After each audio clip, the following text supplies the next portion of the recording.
37 degrees. I'm wearing shorts, you know, because what else am I gonna wear? Pants? I mean, I have pants with me. My mom made me bring them. But either way, here's another rant, because I like ranting to people. Here's why the Borg are nothing like the Cybermen. Like, not at all, in any way, shape, or form. I mean, they are similar, but you know kind of what I mean. You can't even see anything. That's stupid. Oh, look. So, reason one. The Cybermen, when their minds are put into their steel or whatever bodies, they're not made part of a collective mind. They're just made like a processing chip in a computer. Like, the Cybermen is a giant organic computer. That's all they are. The Borg, on the other hand, are actually like, their minds are melded into one mind. Like, one mind. One. The Cybermen, they don't do that. However, the way to get them to all be similar is because they program them. How they program brain, I don't know, but they do. They program them, again, like a computer instead of like an organic brain. Also, they care more about or less about organic stuff than the Borg do. The Borg keep most organic components except for like an arm. The Cybermen just take the brain or the head off and put it in their bodies. Number two, positions of power. Cybermen, they have a hierarchy. Like Cyber Controller, Cyber King, and that one weird Victorian London one. Yeah. Cyber Planner. Like, the Borg don't do this. And the reason they do this is because they're not all one mind. If everyone is one person, how are you gonna, like, make a hierarchy? It doesn't make sense. See? It just doesn't make sense. It's impossible. The Borg, the only hierarchy we see, which we do see one, we see the Borg Queen. However, it is stated multiple times that she is not an actual individual, and rather a different representation of the Borg collective, like a different part of the Borg collective. Like she's still the Borg collective though. So you have, like, she is the Borg collective. She is. The Cyber Planners, they control the loads. They're connected and they can use them for processing power, like the Cyber Planner or controller or whatever in Nightmare in Silver does, in order to beat the Doctor at chess, which he fails at.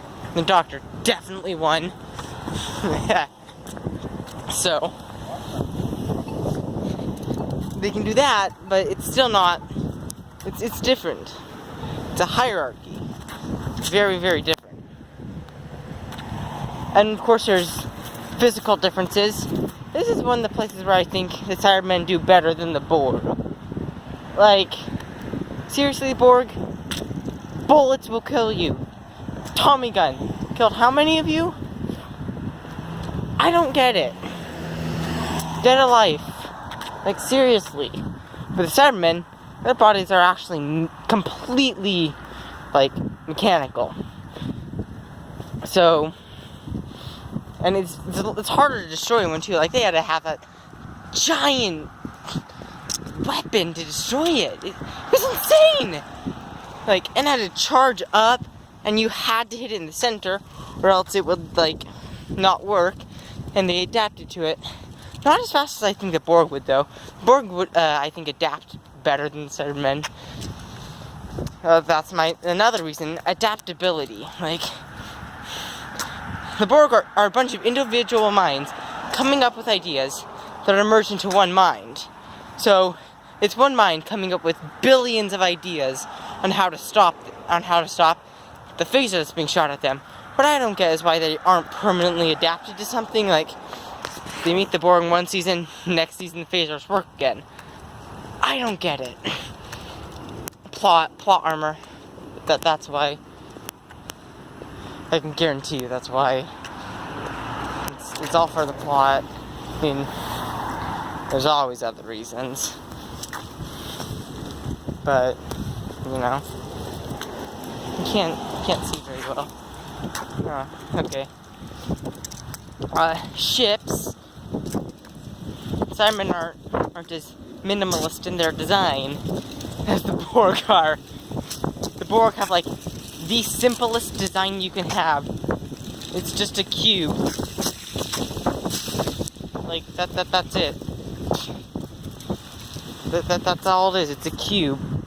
I mean, it's very effective and it's very decentralized. Cybermen ships aren't like that, you know? Although Cybermen ships are very similar to Borg ships in like how many like Cybermen or Borg they can carry. I did calculations.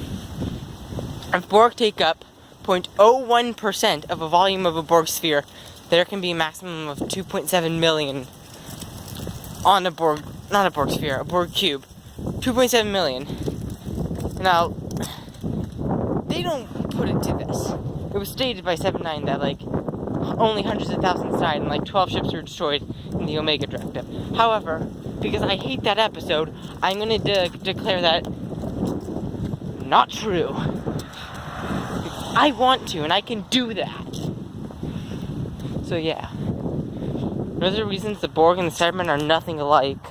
Like, they're completely different. The Cybermen are more of just a giant computer seeking to get more processing power through human brains.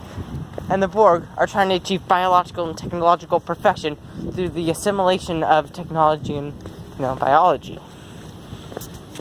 It's different. The methods they use... Oh, another one. Nanotech. I forgot about that. The Borg, we've seen the nanoprobes they use. They're small and they can simulate technology. Cybermen, they have something similar. They have like a metal dust that if a speck hits someone, full conversion. That makes no sense. How can a speck of dust make an entire body of armor? Like, what? This is also a problem for the Borg, like creating all those implants, but not as much a problem for the Borg, because we've seen how many nanoprobes the Borg body has. It's insane.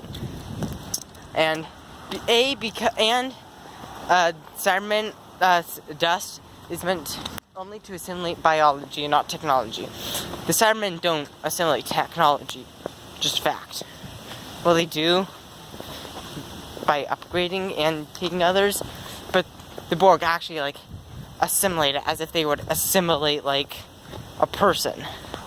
Daleks actually have nanotech too that is very similar to Cybermen. It's weird, but that's another reason they're nothing alike. Technologically, biologically, there's not much biologically to say about a Cyberman, except for about a Borg. Like, the process is reversible for a Borg. Not so much for a Cyberman. Like, they're very different. So, that's why they're different. Yeah. The end. Whoa, what can you see? Yeah.